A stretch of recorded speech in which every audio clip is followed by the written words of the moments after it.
Bukan mustahil rakyat kemudian juga terbuka matanya betapa jahatnya senario untuk kemudian itu mengkooptasi semua partai-partai politik agar mereka itu mendukung satu calon yang didukung atau dinominasikan oleh penguasa negeri ini ya.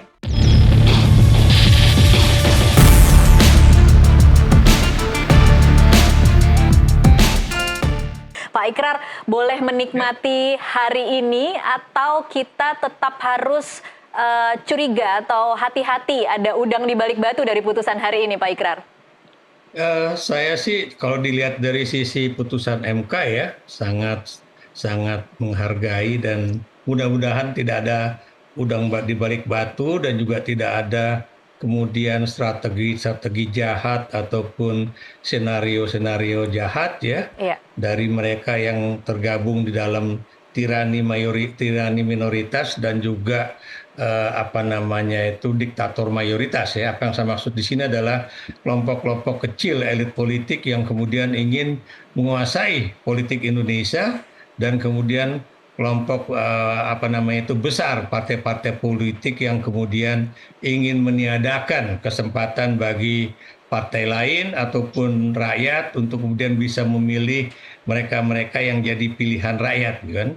Dan dengan adanya putusan MK ini ya yang tadi terus terang ya yang buka pertama kali itu Titi ya, karena Titi tadi langsung bikin apa namanya itu WA dan kemudian ditangkap sama teman-teman di Asosiasi Ilmu Politik Indonesia dan kemudian akhirnya menyebarlah itu ya putusan MK itu ke berbagai penjuru dunia ya, bukan cuma di Indonesia ya. Dan saya sangat senang. Kenapa senang? Berarti masih ada kesempatan bagi rakyat untuk memilih siapa yang benar-benar mereka akan pilih ya.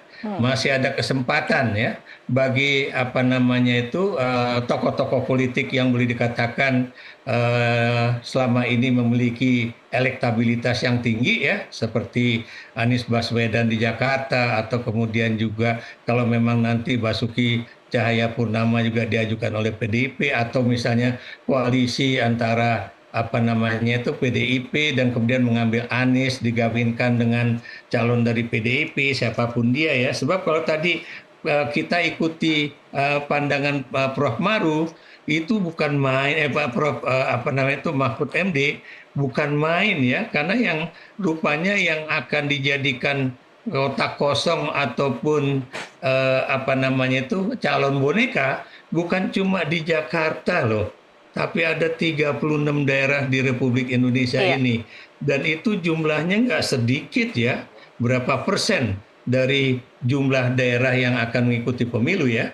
Dan dengan adanya keputusan MK ini, saya juga gembira ya. Mudah-mudahan juga nanti calon dari Banten juga bisa maju ya. Terlepas apakah dia tidak akan maju melalui Partai Golkar karena Golkar itu sangat kuat untuk masuk ke Kimplas gitu kan.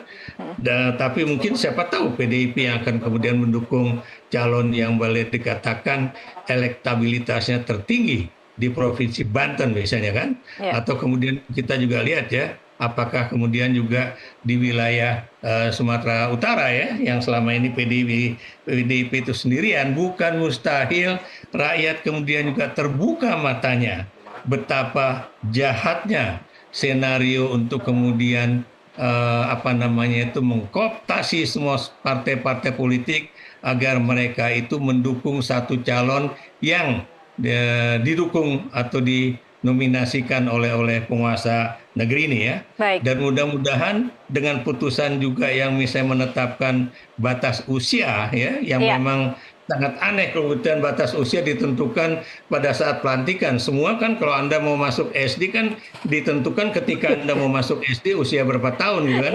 Dan ini berarti sangat jelas ya. Jadi apa yang ingin saya katakan di sini berarti paling tidak satu dari dinasti politik Jokowi itu mudah-mudahan tidak akan bisa maju di dalam pilkada di Indonesia ini pada 2024 ya, walaupun dia nggak berani masuk di pilkada DKI, tapi kemudian dia akan masuk di pilkada Jawa Tengah, tapi dengan putusan MK itu jelas bahwa biar bagaimanapun batas usia 30 tahun itu tidak akan terpenuhi oleh Kaisang. Jadi inilah yang membuat hati saya itu senang ya.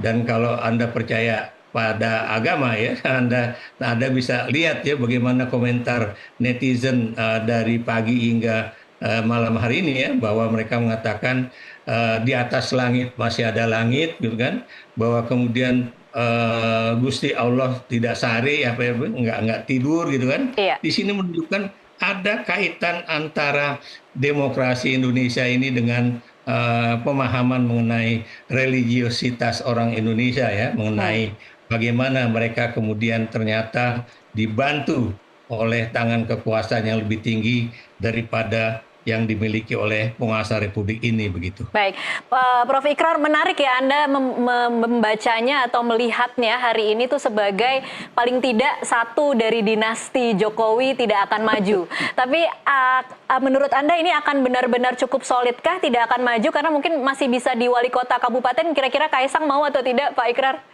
Loh, itu kan untuk semua pilkada kalau nggak salah itu ya, bukan cuma di kabupaten atau bukan cuma di kota saja, tapi juga saya rasa ya itu berlaku untuk semua daerah pemilihan kepala daerah begitu Baik, kan. kalau di wali kota atau kabupaten syaratnya 25 tahun, Pak Ikrar.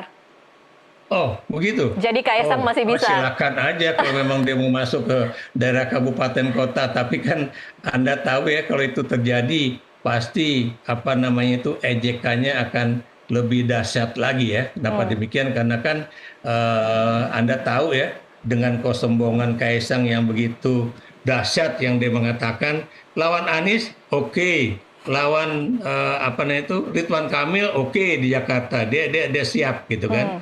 Kalau memang kemudian dimasukkan ke dalam kabupaten atau kota yang katanya cuma 25 tahun ya silakan aja, tapi pasti apa namanya itu penilaian dari publik akan sangat jelas ya, kira-kira lebih banyak negatifnya atau lebih banyak positifnya begitu. Dan dengan putusan MK ini Anda juga tahu bahwa tidak ada lagi kekuatan politik ya yang kemudian bisa memborong partai-partai politik sehingga untuk menciptakan apa yang disebut dengan kota kosong ataupun calon-calon boneka, kan? Baik. Jadi ini suatu hal yang sangat positif lah begitu. Pak Ikrar, kira-kira Anda melihatnya Kim Plus yang kemarin kita saksikan mendeklarasikan Ridwan Kamil dan Suswono akan solid atau jangan-jangan akan ada partai-partai yang balik badan dan ingin memajukan calon sendiri? Ikrar. Yang paling utama itu pada Partai Golkar ya. Sebab dengan misalnya kesempatan terbuka bagi Anies untuk ikut bertarung di Jakarta, itu berarti kesempatan bagi Ridwan Kamil untuk menang di Jakarta